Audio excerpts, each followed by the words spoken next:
ઘરમાં કે મંદિરમાં કરવામાં આવતો હવન ત્યારે જ પૂર્ણ ફળ આપે છે જ્યારે તેમાં ઉપયોગમાં થતી સામગ્રી યોગ્ય પ્રમાણમાં લેવામાં આવે.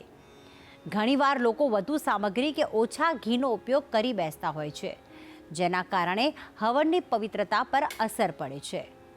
તો ચાલો આજે જાણીએ કે હવન માટે કઈ સામગ્રી કેટલી માત્રામાં રાખવી જોઈએ અને શાસ્ત્રો અનુસાર તેનું યોગ્ય પ્રમાણ શું કહેવાય છે. માહિતી આપશે ગુરુજી પ્રફુલભાઈ પંડ્યા. જજાગ્રતો દૂરમુદૈતિ દૈવં તદુસુપ્તસ્ય તથૈવૈતિ દૂરાંગમન જ્યોતિકાન જ્યોતિરેકંતન મે મનઃ શિવ સંકલ્પમસ્તુ. જય ભગવાન મિત્રો, હું છું પ્રફુલભાઈ પંડ્યા. ભક્તિ સંદેશ કાર્યક્રમની અંદર આપનું સ્વાગત છે.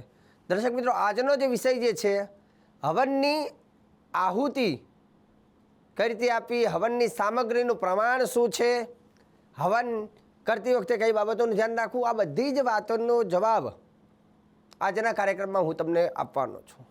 હવન કરવાથી દેવતા પ્રસન્ન ચોક્કસ થાય છે અને હવન કરવા માટે દેવતાઓને આપવામાં આવે છે આહુતિ. હવે તમે જો આહુતિ આપવા માટે શું કરવામાં આવે છે, આહુતિનું દ્રવ્ય લેવામાં આવે છે. હવે દ્રવ્ય વિશે આજનો આપણો કાર્યક્રમ મેન તો છે કે ભાઈ હવનની અંદર જે દ્રવ્ય હોય છે, જેમાં જવ હોય છે, તલ હોય છે, હવનમાં રાંધેલો ભાત હોય છે, હવનમાં ઘી નાખવામાં આવે છે, સાકર નાખવામાં આવે છે, પણ આ દ્રવ્યનું પ્રમાણ કેટલું હોવું જોઈએ. જો વગર પ્રમાણને તમે તમારી અનુકૂળતા પ્રમાણે બધું મિશ્રણ કરીને આહુતિ આપીએ છીએ તો શું એનાથી લાભ થાય છે? ઘણી વખત આહુતિ ઘણી બધી આપે છે પણ કોઈ લાભ થતો નથી, કારણ કે આપણને એ દ્રવ્યનું એનું પ્રમાણ ખબર નથી. અને એ દ્રવ્યને જો વધારે અમુક દ્રવ્યને જો હોમવામાં આવે છે તો એનાથી નુકસાન પણ થાય છે. કયું દ્રવ્ય સૌથી વધારે ન લેવું જોઈએ એનું પણ શાસ્ત્રમાં કહ્યું છે.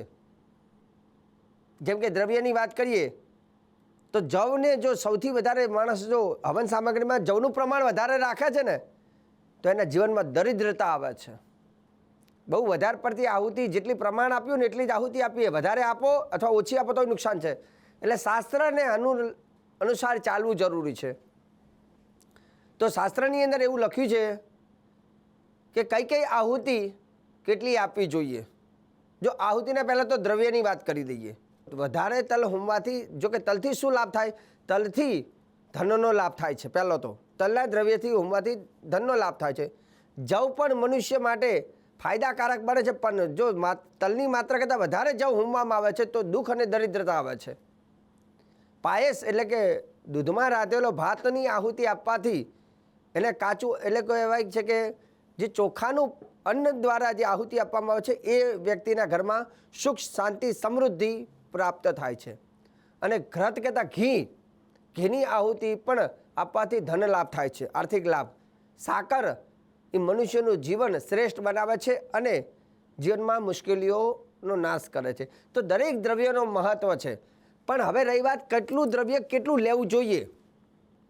તિરાર્થ તંડુલા દેયા, તંડુલાર્થ યવાસ્તથા,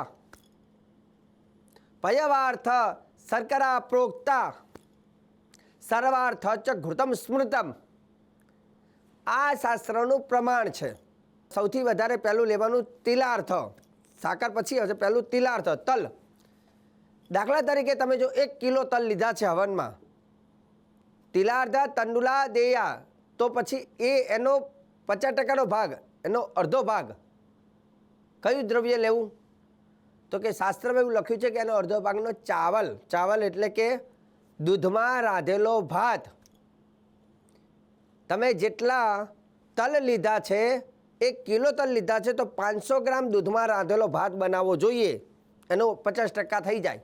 હવે એટલો જ તમે જે લીધો છે એનો અડધો ભાગ યવા એટલે જવ કહેવાય. જવની માત્રા કેટલી હોવી જોઈએ? તો કે જેટલા હવનમાં ભાત હોમો છો એના કરતાં 50%. મતલબ કે 1 કિલો જો તમે તલ લીધા છે તો 500 ગ્રામ તમારે દૂધમાં રાંધેલો ભાત કરવો જોઈએ.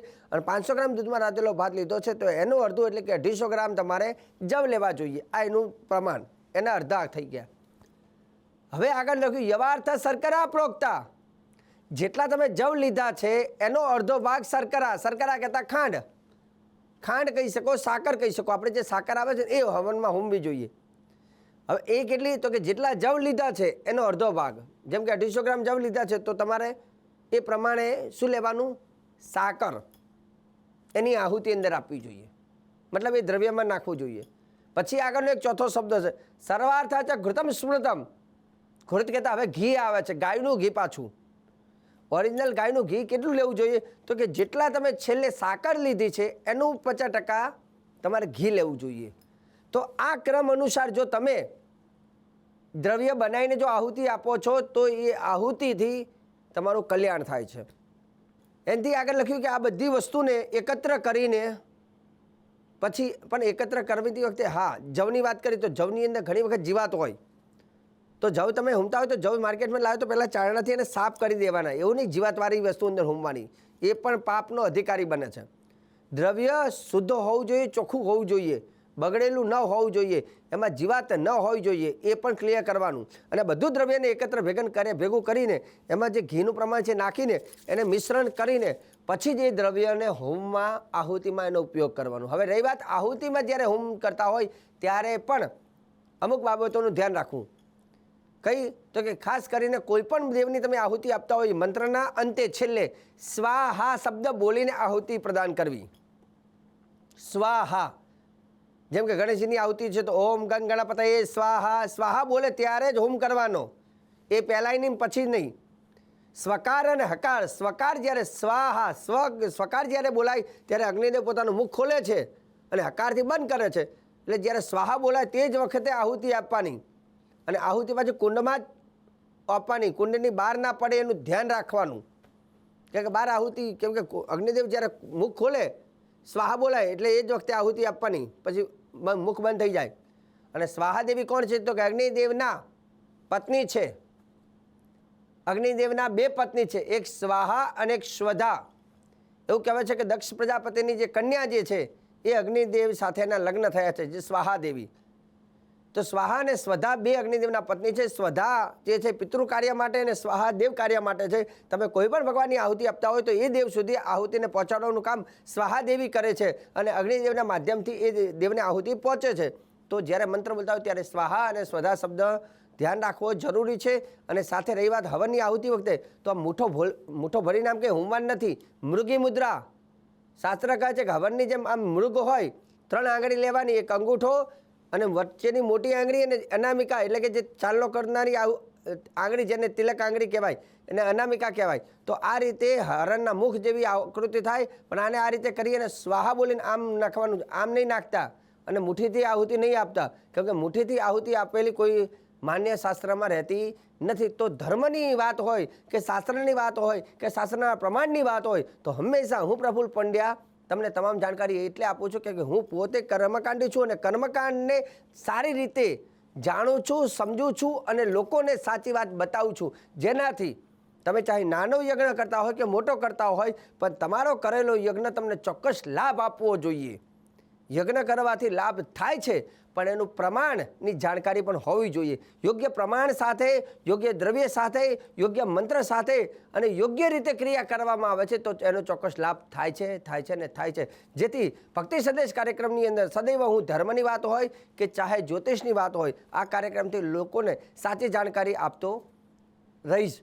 તો આજનો કાર્યક્રમ બહુ સુંદર મજાનો હતો અને આગળ પણ હું તમને આવી જાણકારી આપતો રહીશ. કાર્યક્રમ જોવાનું ચૂકતા નહીં. મને આપી દો રજા. જય ભગવાન.